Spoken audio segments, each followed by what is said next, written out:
बारे में। कुछ कंपनियां ऐसी होती है जिनका टेक्निकल भी स्ट्रांग रहता है, फंडामेंटली बहुत रोबस्ट रहता है, और जो मैनेजमेंट की कमेंट्री होती है, जो इंसाइट होता है फॉर द कमियंस, वो भी बहुत पावरफुल रहता है, बहुत ब्राइटफुल रहता है। तो CarTrade is one of that company. ठीक है, एज यूजुअल इस वीडियो को हम 3 पार्ट में डिवाइड करेंगे। पहले पार्ट में हम इसका समझेंगे प्राइमरी ट्रेंड क्या है with the help of the charts, tau theory का यूज करेंगे। दूसरी पार्ट में हम जाएंगे, समझेंगे कंपनी क्या करती है, रेवेन्यू जनरेशन कैसा होता है, फिनेंशियल को थोड़ा सा एनालाइज करने की कोशिश करेंगे, और समझेंगे कि कंपनी आगे के ईयर्स में कैसा कर सकती है। और तीसरे पार्ट में बहुत इंटरेस्टिंग होगा। तीसरे पार्ट में मुझे 2 लोगों ने बोला कि आप सिर्फ प्राइस एक्शन से बताते हो, आप कुछ ऐसी चीजें बताओ, मतलब यू यूज द इंडिकेटर, ठीक है ना, और उसका यूज करके कुछ सेटअप बताओ। तो मैंने उन सारे भाइयों के लिए एक आज सेटअप बनाया हुआ है, ठीक है ना। बहुत ईजी सेटअप रहने वाला है। एक 4th या 5th के स्टैंडर्ड में पढ़ने वाले बच्चे को भी आप बता दोगे कि ये सेटअप पे कैसे एंट्री एग्जिट करनी है, तो वो कर सकते हैं। वीडियो स्टार्ट करने से पहले मेरा जनरल डिस्क्लेमर होगा, कोई भी बाय सेल और कोई रिकमेंडेशन नहीं है। प्लीज अपने एडवाइजर है उनसे पूछ लीजिएगा और तभी कोई डिसीजन लीजिएगा। ठीक है, लेट्स स्टार्ट। अभी आपको कार्ट्रेड का ये मंथली चार्ट दिखाई दे रहा होगा ट्रेडिंग व्यू के पोर्टल पे। ठीक है, अभी ये शेयर मैं बारे में बता दूं, ये शेयर आया था, लिस्ट हुआ था NSE और BSE में 2021 में। ठीक है ना, शेयर लिस्ट होता है, उसके बाद शेयर में फॉल आता है 80% का। सब लोगों ने इसको मतलब जम के गाली दिया। होता नहीं है कि जब समय खराब होगा तो सब लोगों ने जम के गाली दिया। उसके बाद से शेयर बॉटम बनाता है और फिर भाई साहब ये रन देता है 850% का, मतलब अपने ऑल टाइम लो से ऑल टाइम हाई बनाता है। इस बीच ये रिटर्न देता है 850% का, and it is a multi bagger. ठीक है ना, फिर क्या होता है, फिर रिसेंटली स्टॉक में कुछ करेक्शन आया और अपने ऑल टाइम हाई से 50% ये रिड्यूस हो गया। लेकिन अगेन प्राइस पैटर्न बता रहा है कि स्टॉक ने बॉटम बना दिया है और फिर से ये अपवर्ड जर्नी के लिए रेडी हो रहा है। तो अभी हम टाइम वेस्ट नहीं करते, हम पहले समझेंगे इसके प्राइमरी चार्ट में, that is monthly chart, weekly chart देखेंगे और डेली चार्ट देखेंगे। ठीक है, अभी देखो मैंने क्या बोला, स्टॉक यहां पे लिस्ट करा। ठीक है, अभी आप देखो लिस्ट करते ही स्टॉक की अच्छी खासी पिटाई हुई, और पहले मैं पैटर्न बना दे रहा हूं फिर आपको बताऊंगा। देखो अप टू दिस लेवल, यहां तक ये स्टॉक डाउन ट्रेंड में था। क्यों डाउन ट्रेंड में था, ये देखो, ये है हायर लो, सबसे ऊपर वाला था। ये देखो ये है lower high, again lower high, और यहां पे बना हायर हाई। ठीक है, यहां पे एग्जैक्टली यहां पे नवंबर 2023 के समय इस स्टॉक में एक रिवर्सल हुआ, ट्रेंड रिवर्सल हुआ ऑन मंथली चार्ट, जिसको हम क्या कहते हैं, हम रिवर्सल ब्रेकआउट करते हैं, जो मेरा फेवरेट स्ट्रैटेजी रहा है। बिकॉज रिवर्सल ब्रेकआउट से आप एक अच्छा खासा पैसा बना सकते हो, ये मेरा मानना है। ठीक है, मैक्सिमम लोग ऑल टाइम ब्रेकआउट को के पीछे दौड़ते हैं। मेरा मानना है आप रिवर्सल ब्रेकआउट को पकड़ने की कोशिश करो, यू मेक के टॉन ऑफ मनी। जब तक ऑल टाइम हाई वाले लोग अपना ब्रेक शुरू करेंगे ना ट्रेड, तब तक आप 4x 5x पैसा बना चुके होंगे। ठीक है, तो मैंने क्या बताया कि यहां पे ट्रेंड रिवर्सल हुआ, उसके बाद आप देखो, उसके बाद मैं एक बार क्लियर कर देता हूं फिर मैं बताता हूं आपको। देखो यहां से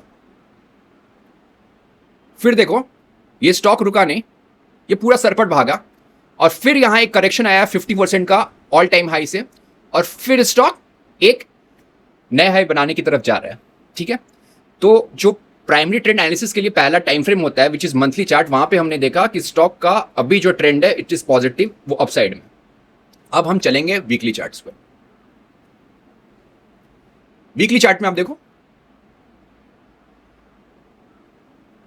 वीकली चार्ट में लगातार करेक्शन आया, लेकिन यहां से आप देखना, यहां से यहां पे क्या होता है, स्टॉक बनाता है लोअर हाई, लोअर लो, फिर हायर हाई, फिर higher low, and again higher high.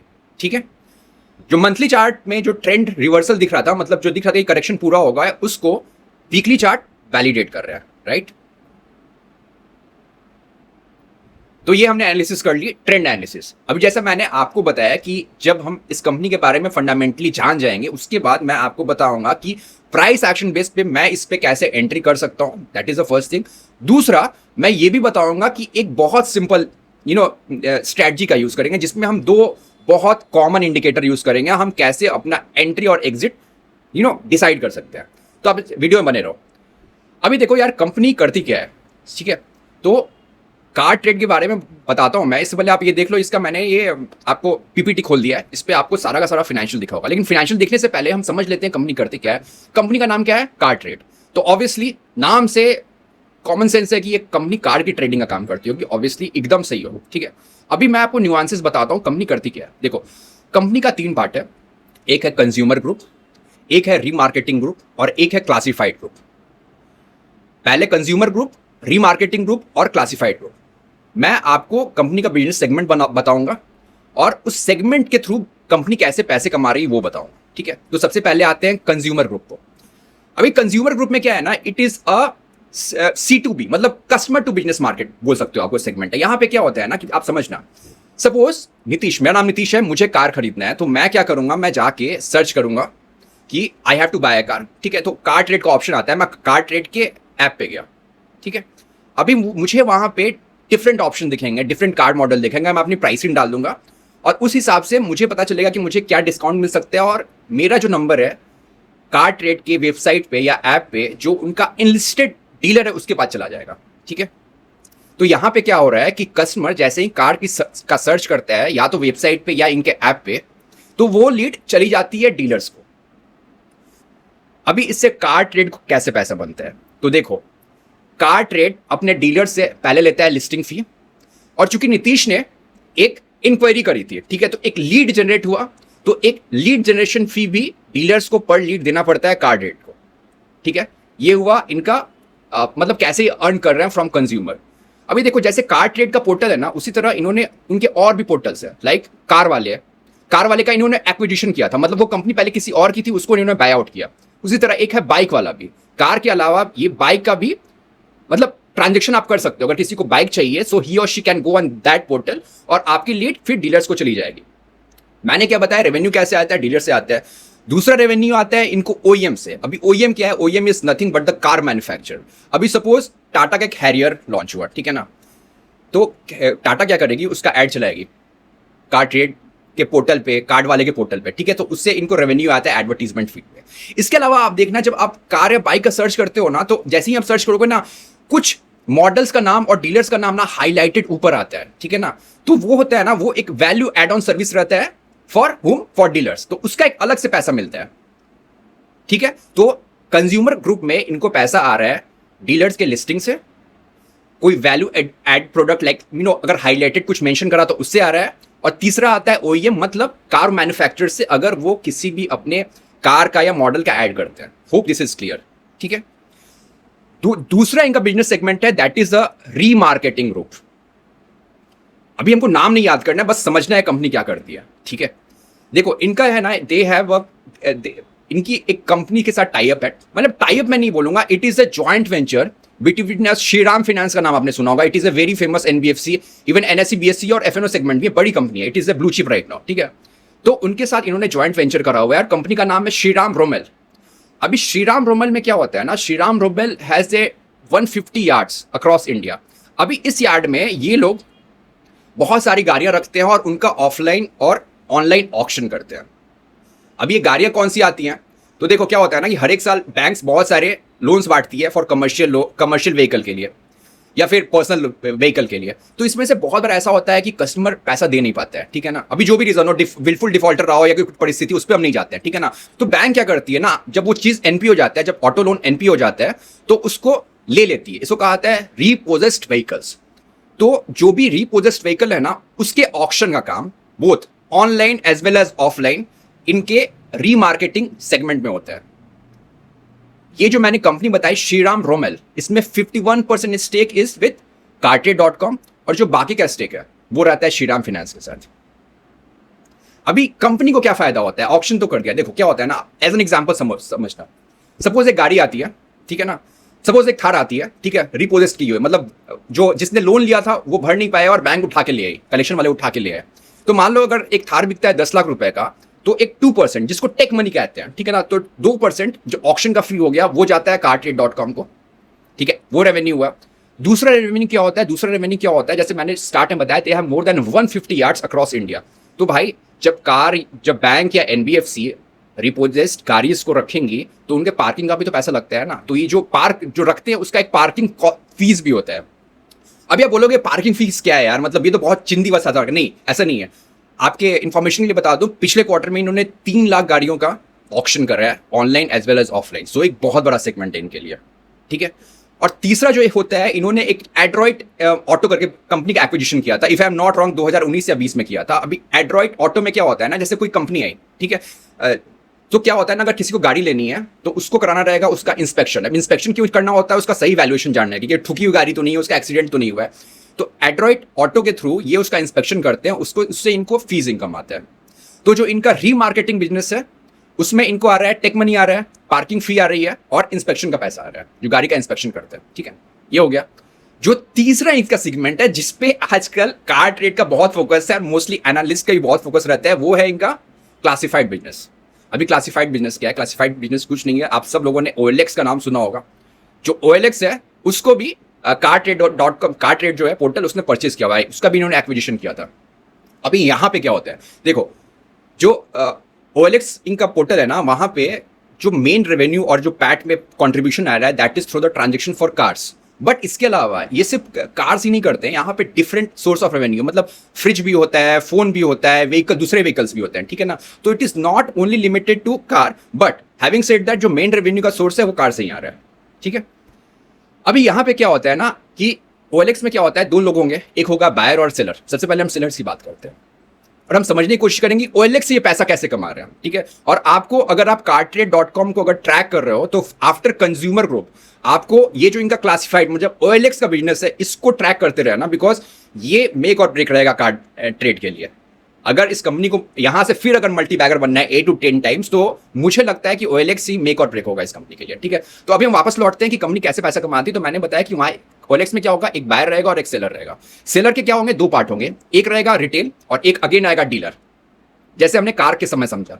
तो जो डीलर होता है, डीलर को मैंडेटरी है कि डीलर ही और शी हैज टू पे अ फी फॉर द लिस्टिंग। ठीक है, अगेन जो हमने कंज्यूमर पार्ट में समझा, कंज्यूमर सेगमेंट में समझा कि अगर उसको हाईलाइट करना है, ठीक है ना, तो उसको एक अलग से एक वैल्यू एड ऑन प्रोडक्ट लेना पड़ेगा।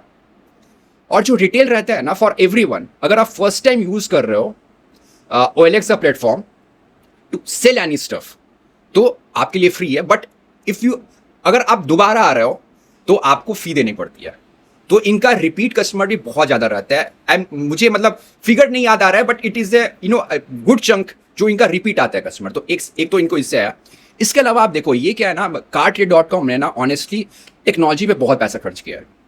मतलब आप समझो, मैं ऑनेस्टली बता रहा हूँ, बहुत सारे लोग स्विगी, जोमैटो या इटर्नल का नाम लेते हैं एज ए स्टार्टअप, बट मुझे ना दो स्टार्टअप बहुत अच्छे लगते हैं लिस्टेड स्पेस में। एक है नायका और दूसरा है ये cartrade.com। और ऑनेस्टली बता रहा हूँ, मतलब इन दोनों का हाइप उतना आप नहीं देखोगे, बट आप इनका, मैं जब हम फाइनेंशियल पे जाएंगे ना तो मैं आपको और भी बताऊंगा मतलब इनका ऑपरेटिंग लेवरेज कैसे काम कर रहा है। ठीक है, अभी इन्होंने बहुत सारे नए इनिशिएटिव लाया।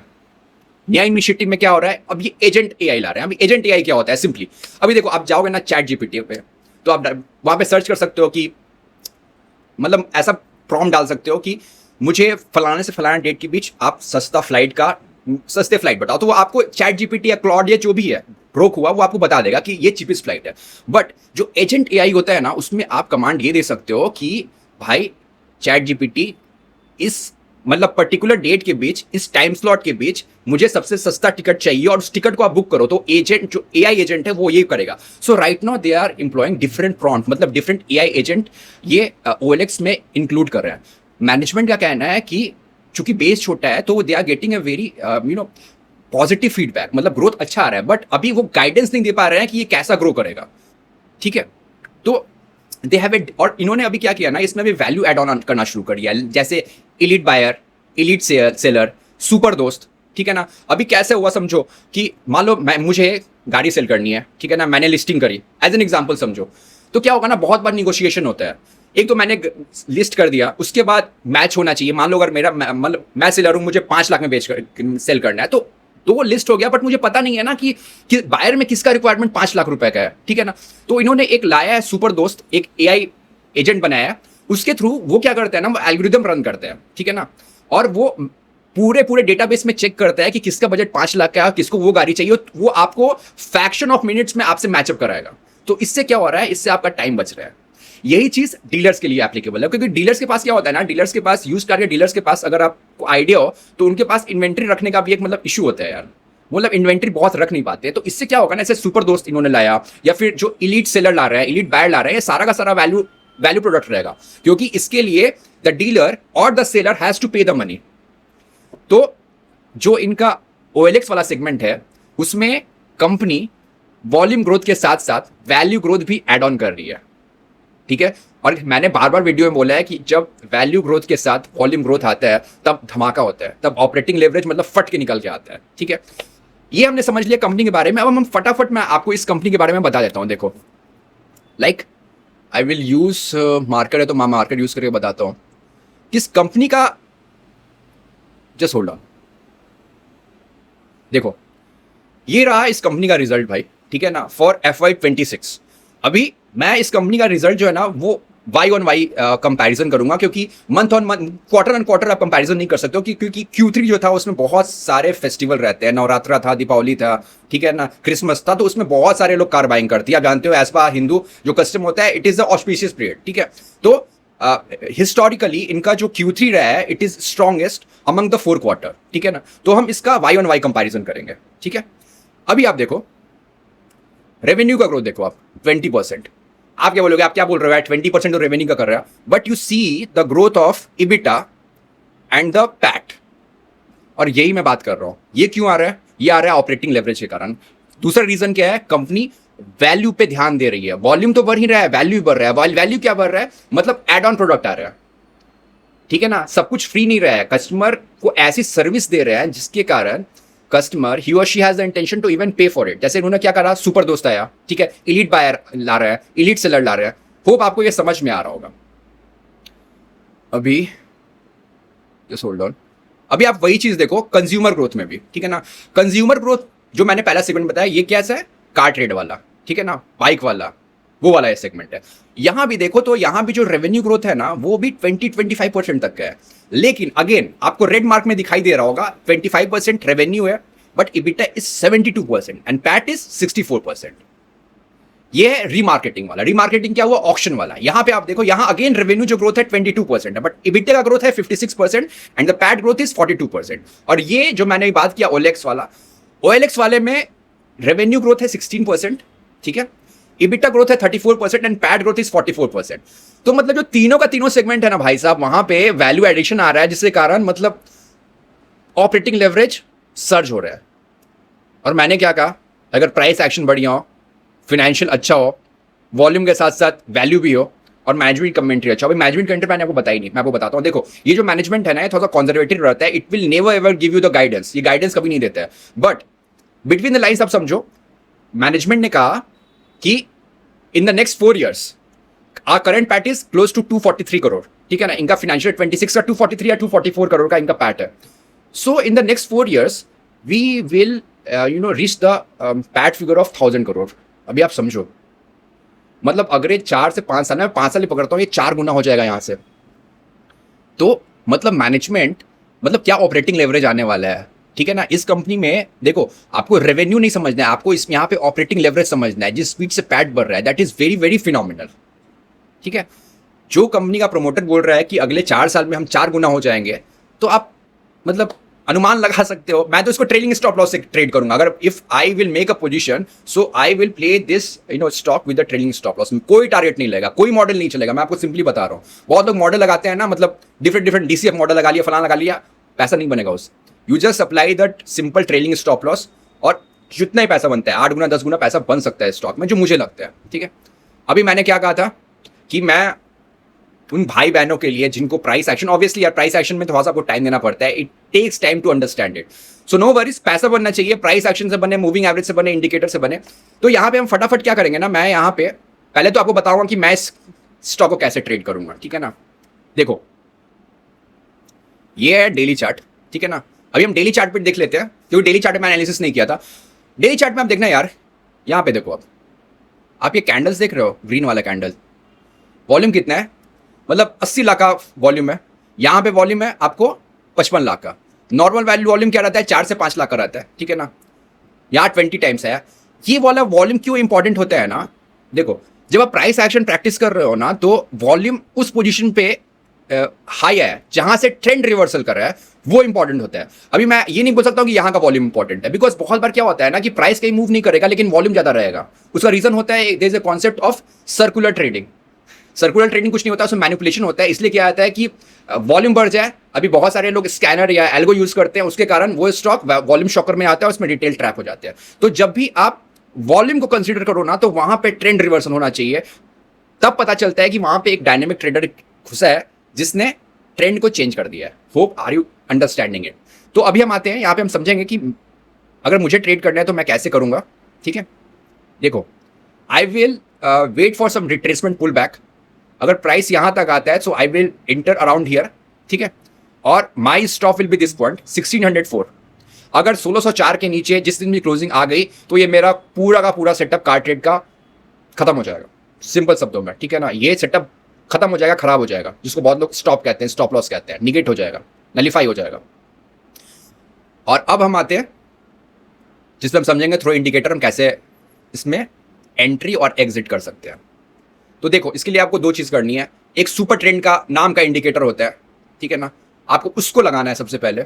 और उसके बाद आप यहाँ जाओगे ना, investing.com यूज करोगे या ट्रेडिंग भी यूज करोगे या इजीरोदा भी यूज करोगे, तो वहां पे आपको जाके जो अपना कैंडल है वो लगाना है हेकेनाशी।